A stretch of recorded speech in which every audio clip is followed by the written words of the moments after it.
মেয়ের জন্য সয়াবিন করেছি বন্ধুরা, একদমই মশলা ছাড়া, শুধু জিরা ফোড়ন দিয়ে সয়াবিনটা করেছি।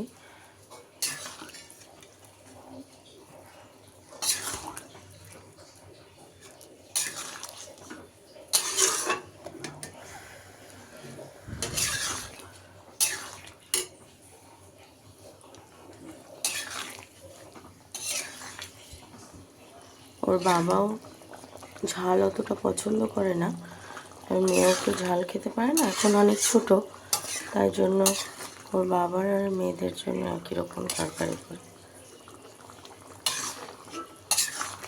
সয়াবিন আর আলুটা আমি একটু প্রেশারে একটু সিটি মেরে নিয়েছি যাতে নরম হয়ে যায়।